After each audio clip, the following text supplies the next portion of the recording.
এই যে তেলের আচার বানাবো, তো আমগুলো কেটে নেই। আর এই যে এখানে আছে ধনিয়া, আস্তা ধনিয়া, আর এটা ছিল সব আর মেথি একসাথে মিক্স করা, আর শুকনো মরিচ, এগুলা হইলো শুকনো ফুলে ভেজে তারপরে গুঁড়ো করে নিব। আর এই যে সর্ষে আছে, এলো লাল সর্ষে আর হইলো হলুদ সর্ষে একসাথে মিক্স করে তারপরে আচারে দিব। তো দেখেন কিভাবে বানাই। তো আমি আমগুলো কাটতে থাকি, আর মা এদিকে শুকনো ফুলা এগুলো একটু ভাইজা দিই, মাছের ভাইজা দেন এগুলো একটু। তো এইদিকে আমি আমগুলো কাটি আর মা ওইদিকে এগুলো ভাজু।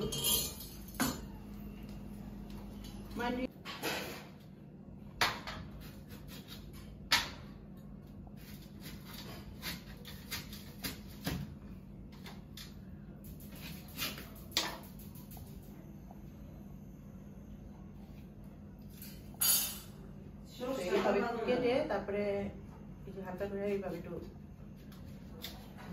কেটে দিন যাতে ভিতরে মশলাটা ঢুকে। এইভাবে ভিতরটা একটু কেঁচেটা দিন।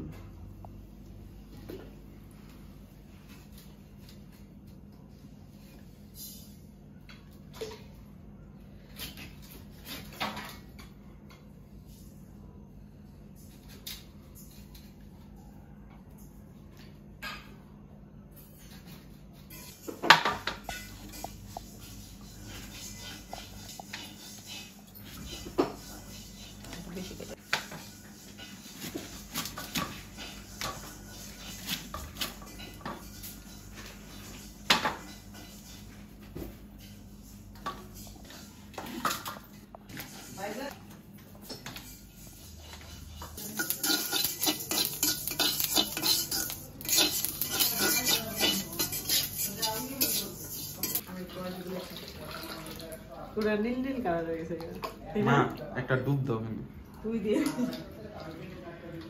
তো এই যে আমি এরকম করে মানে আমগুলো আরো ভালোভাবে ধুয়ে নেবো, 2-3 বার করে আমগুলো ধুয়ে তারপরে একটু মানে শুকাবো বাতাসে শুকায়। তারপরে এই ফাঁকে আমি যে মশলাগুলো ফাঁকি করে দিই, ব্লেন্ডারে পাতা করে সবকিছু ফাঁকি করবো।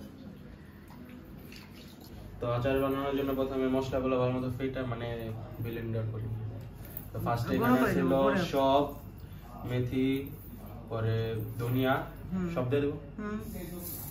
মরিচ দিয়ে দাও একসাথে, মরিচ সবগুলো দিব না, কারণ এগুলা মার্ক গোডাউনের মরিচ অনেক মানে মিষ্টি, এলে একটু কম দিব।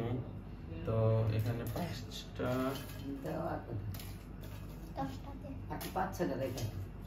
হ্যাঁ চালটা বেশি দেব, বেশি আর দিও না। দেখেন আমি কয়টা দিছি। তো এখানে আমি আর দুইটা দাও আমি দেবো ফার্স্টে দিলাম। তো এখানে 10 কেজি পরিমাণে জল দিয়ে দিব, যেন ব্লেন্ডারটা ভালো মতো হয়। না গুঁড়ো করে নিলে খুব ভালো হয়। দিলাম সরষা পরে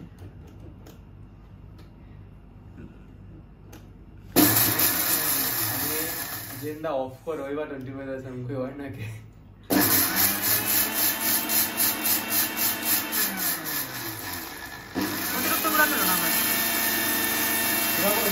একবারে বেশি করো না, দেখি কিরকম হয়েছে, বেশি গুঁড়া করিস না।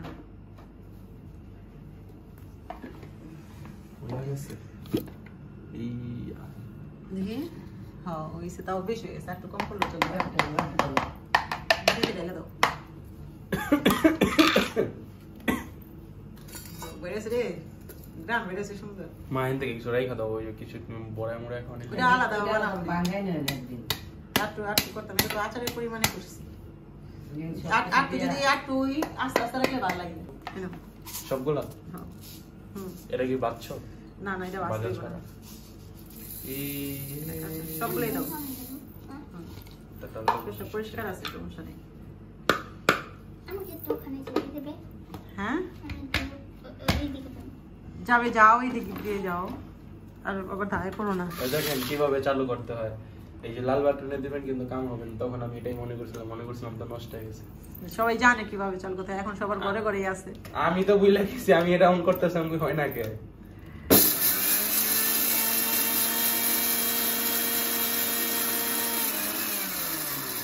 একটু দিন না কম না এটা একটু দাও বেশি।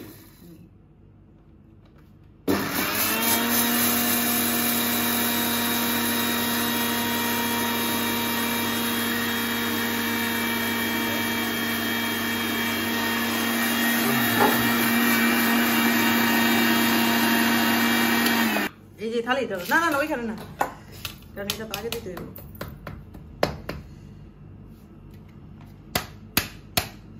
তো সবগুলা ভালো মতো এখানে ডাইলা নিব, তারপরে আস্তে আস্তে কি করতেছ অনেক? পাপড় ভাজি। হ্যাঁ এমন ছিটতেছ ওকে? একটা ছিল না মায়ের বাড়ি থেকে আনা আমি বাড়ি থেকে মায়ের তেল দেও আরো, না দেন না আর তেল দাও, ওই যে তেল, হ্যাঁ তেল দাও, তো দেওয়াটা রেখে দেব তেল দিবা না একটু। বাপরে বাবা, মেয়ে তো হিসাবই ভালো। আমি যখন কইছি হয়েছে হয়েছে। আগে সুদে হলি দিয়ে নেই। আমগুলা ধোয়ার পরে এই যে এইভাবে মা করে দিছে সবগুলা আম, মানে ছড়া দিছে একটু জলটা যাতে শুইসা যায়, মানে এই যে ইয়ের ভিতরে, তাই না মা? ইয়ের ভিতরে শুইসা যাবো গা। তাহলে আর এইভাবে যদি মানে আম কাটার পরে ধুইয়া যদি এরকম একটা ওই যে এই কাপড়ের উপরে মেলা দেয়, তাহলে মনে করেন আর ওই যে শুকা দিতে হয় না রোদ্রে। একটু ঝরা হইলে তারপরে আমরা আচারটা মানে বানানোর কি করবো। এই যে দেখেন আমগুলো কিন্তু এই যে মানে ফ্যানের বাতাসে শুকা দিয়ে রাখছিলাম, তো দেখেন একদম একদম কিন্তু শুকায় ঝরঝরে হয়েছে। এখান থেকে আমি আমগুলো সবগুলো তুলে নেব।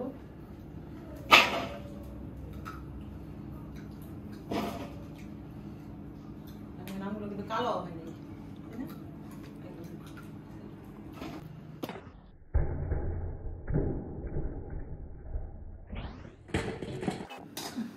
একদম ঝরঝরে হয়েছে।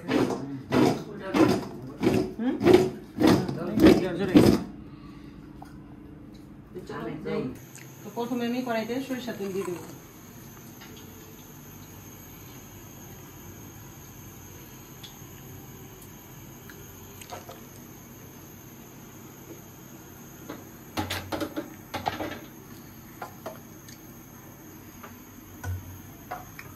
আর এখানে আমি একটা করে নিতে আসছি।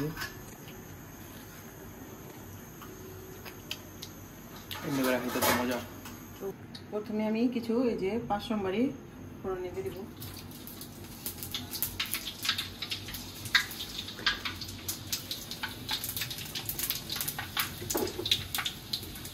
সাথে সাথে আমি এই যে আমগুলো দিয়ে দিব।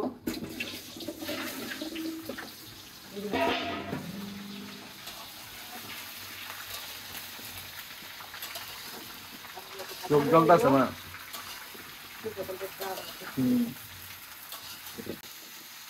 এখন আমি যে লবণ দিয়ে দেবো।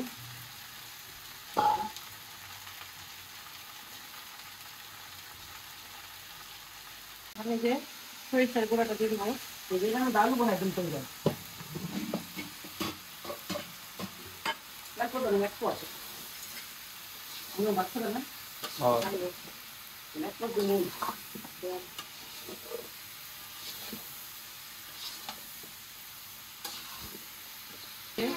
হলুদের গুঁড়া দিয়ে দিলাম। চার লাগবে না, মরিচ দেবা না? না ওই মরিচ তো ফাঁকি করছি, না ফাঁকি মরিচ দিই না, ওই যে ইটা গুঁড়াটা দিই না, ওইটা দিয়ে যেটা ভাঙা মরিচ ওটা দিয়ে রান্না না লাগবে না। সরষা তারপর হলুদ আম সব ভাজা ভাজা হয়ে গেছে, এখন আমি এই যে চিনিটা দিয়ে দিই।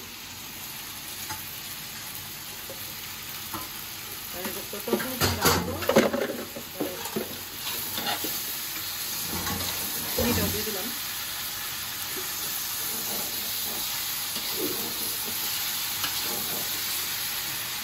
আচ্ছা এখন চিনিটাও দিয়ে দিন, দুটা চিনি বলছে সব না না তুমি ধরো আমি আন্দাজ করে দিই, দিয়া নাই গা দেবো।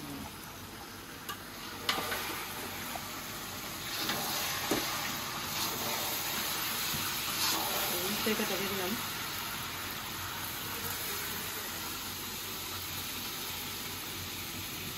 হাফ তেলটা দেবো।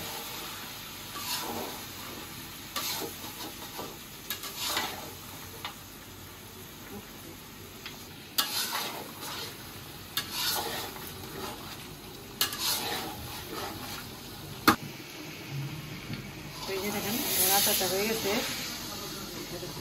আরে এটা সেটা তো আচারটা কিন্তু আমি একটু মানে কারণ খিচুড়ি টিচুড়ি খাওয়ার জন্য একটু মানে নরম নরম করছি। এখন এই মশলাটা দিয়ে দেবো।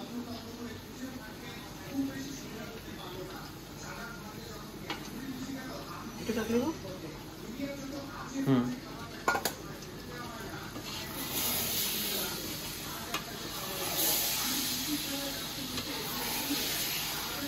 যে আমার আচারটা হয়ে গেছে, এরকম মাখা মাখা এরকম আচারটা।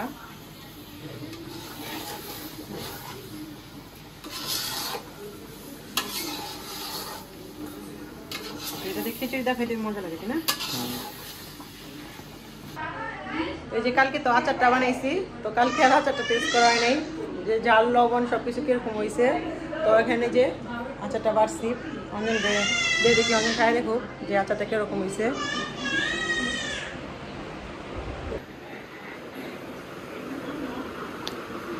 দেখেন আচারটা খায় আচারটা কিরকম হয়েছে। কালকে তো গরম আছে না, টেস্ট করতে পারছ না।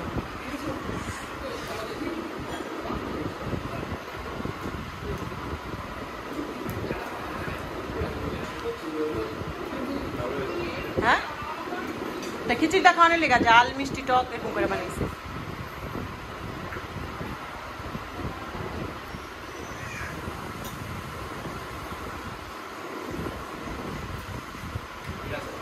জাল লবণ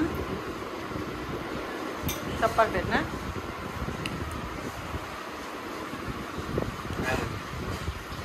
আটু লাগবো?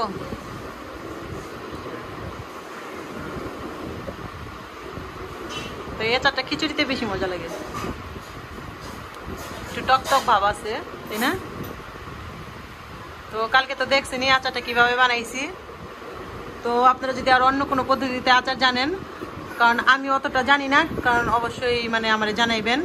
আর এই আচারটা মানে কিরকম হয়েছে সেটাও বলবেন কমেন্ট করে, তা না? তো বাসায় অঞ্জনের কাকি আসছে, আমার বোন আসছে, ও ঠাকুমা, সবাই আচারটা খাইছে। তো দেখি কিরকম হয়েছে আচারটা, ওনারা কি বলে। হ্যাঁ, আমের থেকে আমি যে চুকলাটা খাইতেছি না, আমি ডাকো সাদা এটা মজা লাগতেছে বেশি না। আগে না আমার মা মানে তোমার দিদা ওই যে আমের খোসা আছে না, মানে মোরব্বা আচার দিত, চিলি আচার দিলে ওইটা তো আমটা ছুইলা দিত, ওই খোসাটা আলাদাভাবে আচার করতো আমার দিদায়, ওইটা অনেক মজা লাগতো। মা তো এখন ওই যে স্টক করার পরে থেকে আর বেশি একটা ওরকম আচার টাচার বানায় না। আগে তো আমি আচার বানাই নেই, আমার মাই মানে আচার বানাই দিছে বেশি।